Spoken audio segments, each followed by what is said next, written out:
Hey everyone, it is day 20 of the 31 Days of Tarot. My name is Allie, if you don't know me yet.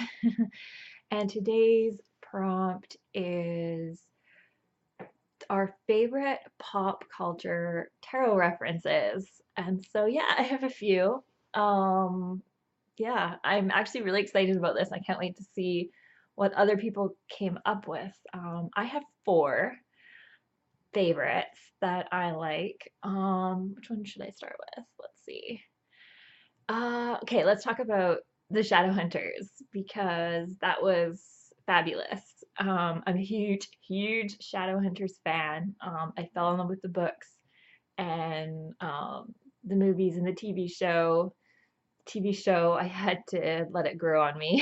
I wasn't, I don't know if others are watching or feel the same way, but I'm excited because I think yeah, the new season is out. So I can't wait to dive into that. Anyway, tarot references. So in the Shadowhunters, the Mortal Instruments series, the villain Valentine is looking for the Mortal Cup to um, because with that in his possession, he can create a new Shadowhunter army that is all his own.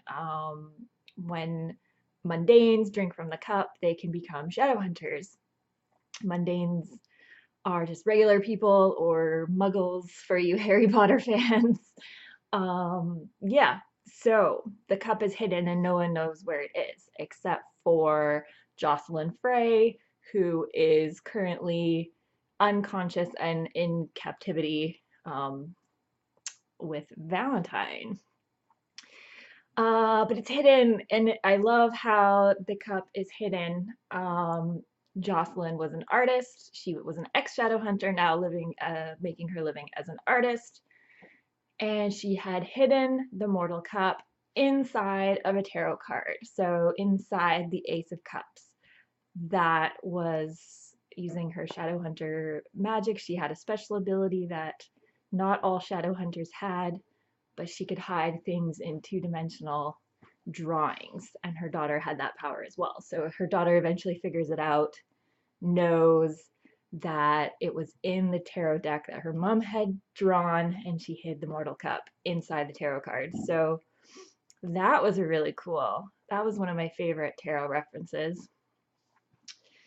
Another one going way back was the bittersweet episode of Xena Warrior Princess. I don't know if anyone remembers that or is a Xena fan, but if you are, that episode was, well, it was very silly, but I believe the plot was, yeah, Xena arrives at a moral crossroads, and she's at odds with her best friend and sidekick, Gabrielle.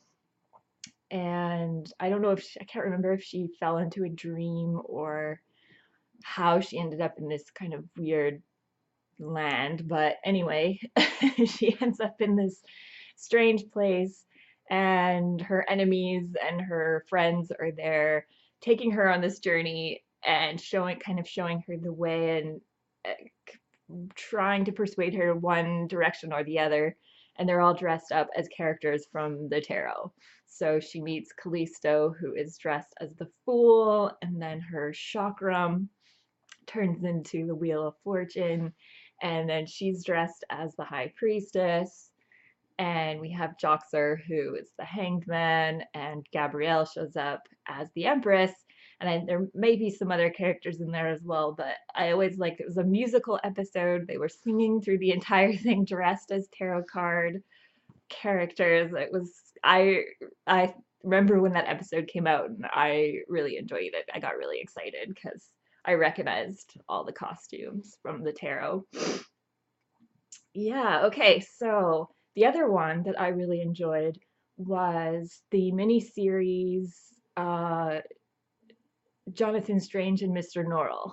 I don't know if anyone's seen it, but there was a few scenes with tarot cards. It's about magicians, um, in like a period England, and yeah, they're debating how to bring magic back to England, and a couple of magicians are on different sides of that, whether it should be exposed or kept secret. And yeah, there's that scene when Childermus meets with Vinunculus and they consult the cards, and Vinunculus says he hand drew his cards. They're on these like wrinkled pieces of paper and he lays them all out, 10 cards, and each one is the emperor. So he flips them all over and they're duplicates, and in the corner is like a little blood stain or something.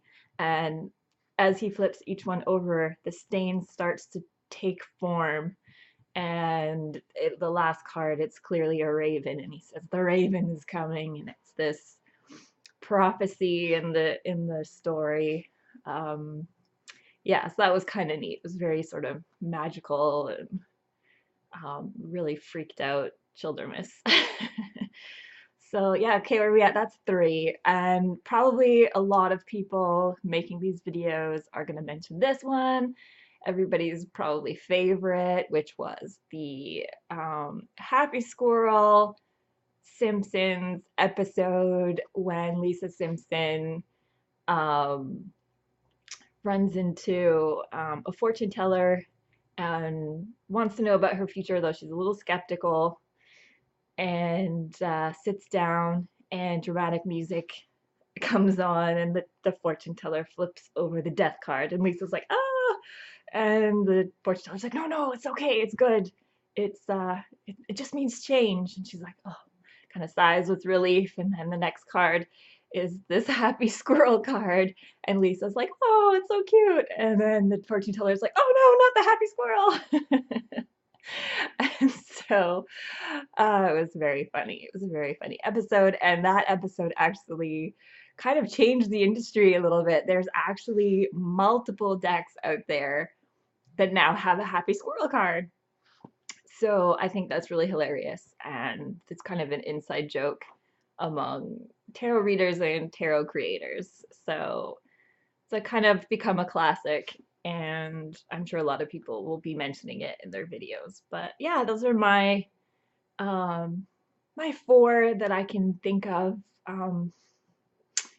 Yeah, the ones that I can remember with any clarity or meaning. But I'm super curious to see what other people come up with, because I'm gonna have to start watching more movies and television, I think. Yeah, I'm really excited. So I will be link if you made a video and you were talking about um, tarot and pop culture, or you just mention one in the comments, because I'll want to check it out. Yeah, and I look forward to seeing all of your videos. Yeah, so that's it. That wraps up my day 20, and I'll see you tomorrow for day 21. Ciao.